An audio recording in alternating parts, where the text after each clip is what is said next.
चाहिए वो ध्यान से सुनिएगा।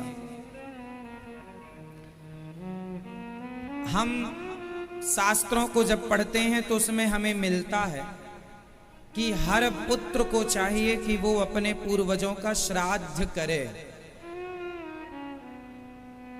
साल भर आप भगवान को याद कीजिए, साल भर आप अपना घर का काम कीजिए, पर साल में 15 दिन जो होते हैं, 16 दिन कल से पूर्णिमा से ही शुरू हो जाता है और जाके अमावस्या तक रहेगा ये पर्व।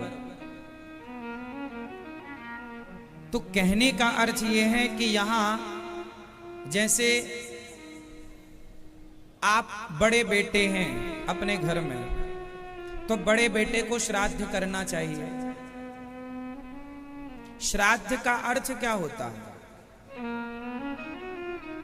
श्रद्धा से दिया गया दान, श्रद्धा से किया गया कर्म, श्रद्धा से किया गए कर्म को किसके लिए? अपने पूर्वजों के लिए। श्रद्धा से किया गया दान, श्रद्धा से किया गया उनके लिए कर्म श्राद्ध कहलाता है। श्रद्धा से किया गया श्राद्ध होता है। श्राद्ध किसे करना चाहिए? श्राद्ध बड़े बेटे को करना चाहिए। यदि बड़ा बेटा करे तो अच्छा है, नहीं करे तो मझले को करना चाहिए। अब मझला भी नालायक है, नहीं करे तब छोटे को करना चाहिए। करना तो बड़े को चाहिए। अच्छा, जब तक पिता है तो पिता श्राद्ध करेगा, पुत्र नहीं करेगा। ये श्राद्ध की विधि कौन करेगा? पिता। पिता नहीं है तो फिर पुत्र पे आ जाएगा बड़ा बेटा। बड़ा बेटा करे अच्छा है, नहीं तो मझला करे, मझला नहीं करे तो छोटा करे, करे कोई तो करे। क्या क्या कर सकते हैं आप अपने पूर्वजों के लिए? अब हम आपको बताते हैं क्या क्या करना चाहिए, क्या क्या कर सकते हैं। हमें यदि आप गया जी जाना चाहें तो आप गया जी जा सकते हैं। गया जी में वहाँ पंडे लोग विधिवत आपका श्राद्ध कराएंगे। फाल्गु नदी होती है वहाँ पर श्राद्ध वहीं होता है। गय नाम का एक भक्त था भगवान का, था तो राक्षस, पर भगवान की शरण में चला गया तो भगवान ने कहा तुम मुझसे कुछ मांग लो। भगवान ने कहा मुझे पवित्र कर दीजिए। भगवान ने कहा तो मेरी शरण में आए हो। उसने लेटकर प्रणाम किया भगवान जी को। गय नाम का व्यक्ति था तो लेटकर प्रणाम किया। भगवान बोले तुम तो पवित्र होगे, आज से तुम्हारे ऊपर जो जो श्राद्ध करेगा अपने पूर्वजों के लिए वह भी पवित्र हो जाएंगे।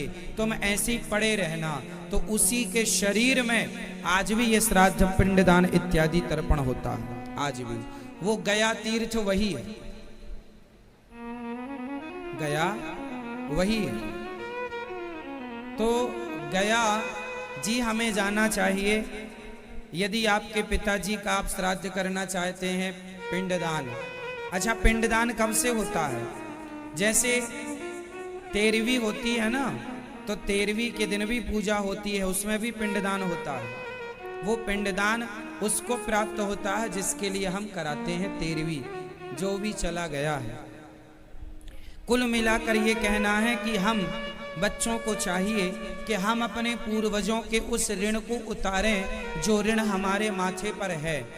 अब कोई पिंडदान ना कर पाए, कोई गया जी जाने का पैसा ना हो, पिंडदान करने का खर्चा ना हो, माना कि कोई बहुत गरीब है, माना कि कोई बहुत गरीब है, तो वो कैसे पिंडदान करे? ना गया जी जा पाए, ना भागवत जी की पोथी करा पाए, ना कुछ काम कर पाए, वो उसके पितर कैसे तृप्त होंगे? माना कि कोई व्यक्ति बड़ा गरीब है, तो उसका भी एक उपाय है।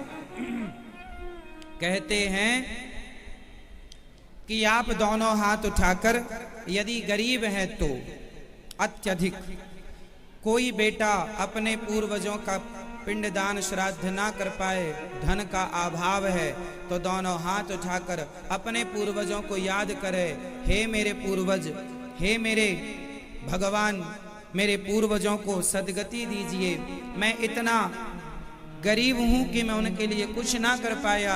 आप अपने पूर्वजों से प्रार्थना करिए कि भगवान से प्रार्थना करिए मेरे पूर्वजों को सदगति दें। और प्रार्थना करते करते यदि कोई 2 आंसू बहा देता है तो वो आंसू ही पिंड बन करके उन्हें प्राप्त हो जाते हैं, उससे ही उनकी सदगति हो जाती है।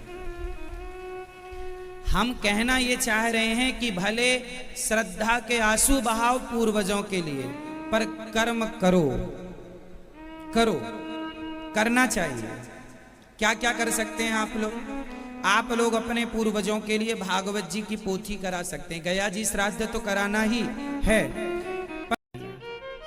कर गया पिंडदान पितरों को स्वीकार नहीं होता।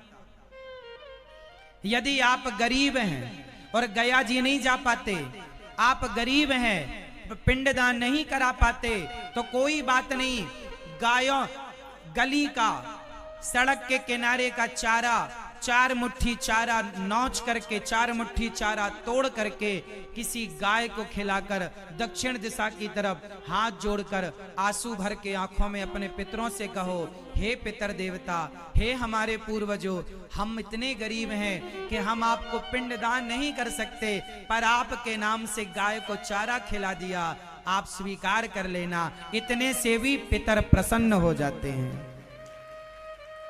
इतने से भी पितर प्रसन्न हो जाते हैं। और यदि सामर्थ्य है तो गया जी जाओ, आप सामर्थ्यवान हैं तो अपने पितरों के नाम से कुछ ब्राह्मणों को, कन्याओं को, है ना, पिंडदान तर्पण करके प्रसाद पवाओ।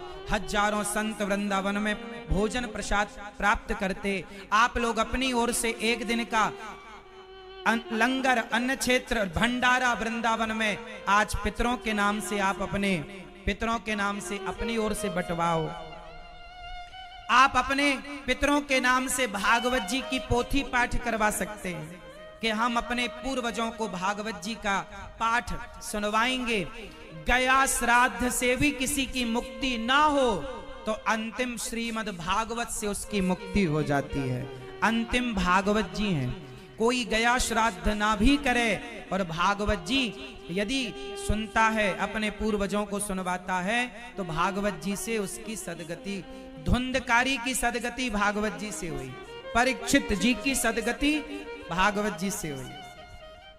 तो भागवत जी प्रमाण है, इसलिए आप अपने पूर्वजों के लिए भागवत का अनुष्ठान करा के आप उन्हें परम धाम, परम गति प्रदान कर सकते हैं। हर पुत्र का कर्तव्य है, हर वर्ष जो श्राद्ध पक्ष आता है, आप गया पिंडदान कर आए हैं तो भी अपने घर में तर्पण करते रहें, जलदान करते रहें और अपने पूर्वजों के नाम से गाय को रोटी, कुत्ते को रोटी, कुएं को दाना, पशु पक्षियों को दाना, कन्याओं को, ब्राह्मणों को, जरूरतमंदों को, 2-4 लोगों को खिलाते रहो। क्या बुराई है? हमारे यहां अन्नदान की बड़ी महिमा है। किसकी महिमा है? इसलिए जब कोई मरता है तो 13 दिन बाद उसके नाम से 13 ब्राह्मण खिलाए जाते हैं। 13 बोलते हैं, 13 बोलते हैं। साल भर बाद 12 ब्राह्मण खिलाए जाते हैं, बरसी बोलते हैं।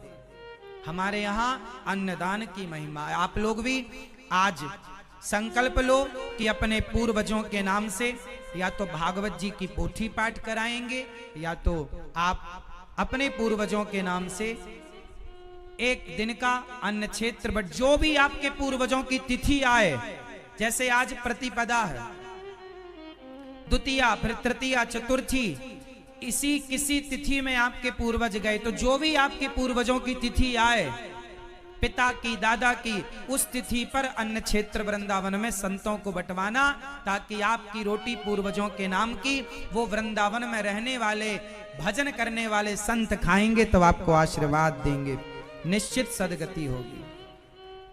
इसलिए आप ये कार्य कर सकते हैं।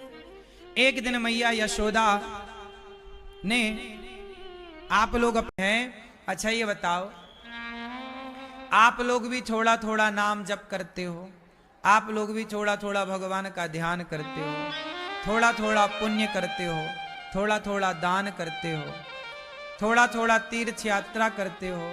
आप सबके भीतर थोड़ी बहुत, किसी के अंदर ज्यादा, किसी के अंदर कम, पर भक्ति और प्रेम तो है ही ना। सबके अंदर प्रेम है, भक्ति है। अपने अपने तरीके से सब भगवान को रिझा भी रहे। कोई सत्यनारायण भगवान की कथा करवा रहा है, कोई भागवत सुन रहा है, कोई सुंदरकांड करवा रहा है, कोई कीर्तन करवा रहा है, कोई भगवान के लिए रो रहा है, कोई भगवान के लिए परिक्रमा लगा रहा है। सब कर ही रहे हैं। ये सारा पुण्य क्या होगा? आपने पुण्य करना कब से स्टार्ट कर दिया मैया? सवाल आपसे, आपने पुण्य करना कब से स्टार्ट किया? बोलो। आपने पुण्य करना 5 साल की उम्र से शुरू किया, कि 10 साल की उम्र से शुरू किया, कि 15 साल की उम्र से शुरू किया, कि 20 साल की उम्र से, कि 25 साल की? हैं?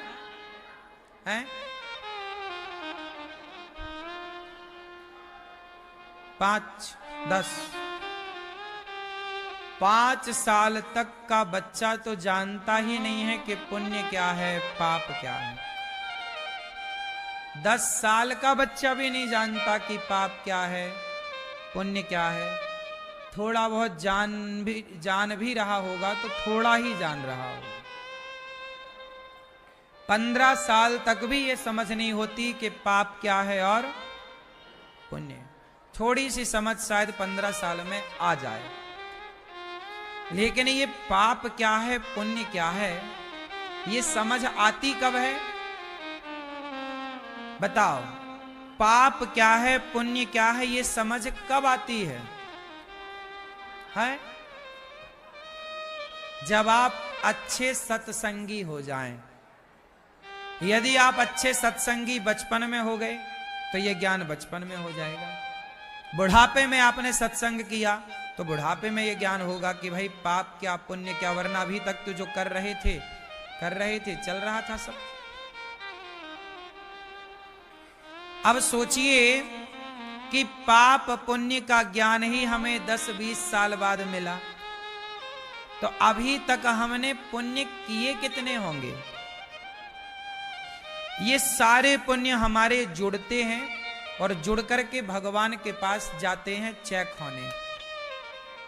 भगवान देखते हैं कि इसके इतने पुण्य हैं, अभी थोड़ा कम हो रहा है, तो फिर से वो आता है संसार में। और आपको इतने पुण्य करने होते हैं जिन पुण्यों से आपको रास में प्रवेश मिल जाए, क्योंकि रास में प्रवेश मिल गया तो आपको वैकुंठ भी मिल गया, सदगति भी हो गई, सब कुछ हो गया। राधे राधे आप सभी भक्तों का, कैसे हैं आप? आई होप आप सब ठीक होंगे, स्वस्थ होंगे और इसी तरह से वीडियो को आपने वॉच कर लिया होगा।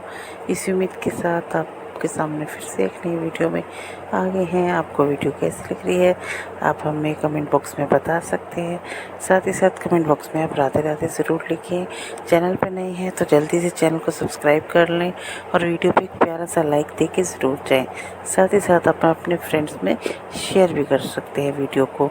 और इस वीडियो को कंटिन्यू वॉच करने के लिए इस चैनल का लिंक मैं अपने वीडियो के डिस्क्रिप्शन बॉक्स में डाल रही हूँ, आप इसको वहाँ जाके कंटिन्यू वॉच कर सकते हैं और चैनल को भी सब्सक्राइब ज़रूर करके आएँ। साथ ही साथ इसी तरह से हमारे वीडियो पे अपना सपोर्ट देते रहिए। इसी उम्मीद को लेके हर एक दिन एक नई वीडियो में आपके सामने आ जाते हैं। तो इसी तरह से उम्मीद करते हैं कि आप भी वीडियो को एंजॉय कर रहे होंगे।